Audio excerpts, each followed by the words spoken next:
हे आहे मीरा भाईंदर शहर. नवीनच मेट्रो स्टेशन चालू झालं आहे. ह्या मीरा भाईंदर शहरात जे आमदार आहेत ते स्वतः परिवहन मंत्री आहेत. तरी देखील मीरा भाईंदरमध्ये कित्येक ठिकाणी जिकडे नो पार्किंग आहे, जिकडे पब्लिक फुटपाथ आहे, तिकडे पे अँड पार्किंगवाले लोक हप्ते देऊन, पैसे देऊन आपला धंदा करतात आहे, आपला व्यवसाय करतात आहे.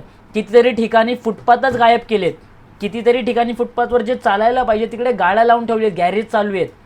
पण जेव्हा ही वेळ येते ना, एका सामान्य माणसावर जेव्हा वेळ येते ना, कुठे तो गेलाय की काय झालंय की त्याची गाडी 2 मिनिटात गायब होते. अरे आपल्याला एवढं पटलं पाहिजे ना की समजा जर तुम्हाला कामं, आरटीओला पण माझं म्हणणं आहे, आरटीओला पण तुम्ही आहे ना कामं करायचीच आहेत ना, खरोखर करा, मनापासून चांगलं वाटेल. पण मग ती सगळ्यांसाठी आहे ना ती समान ठेवा. कसं आहे ना की कोण तुम्हाला हप्ता देतोय, कोण पॉलिटिशियन आहे, कोण हे आहे ना, तसा कायदा नाहीच आहे आपल्या इकडे. कायद्याचं उल्लंघन तुम्ही स्वतः करताय. मग जर कायदा आहे तर तो सर्वसामान्यांसाठी पण आणि राजकारण्यांसाठी पण किंवा कोणासाठी पण सेमच पाहिजे.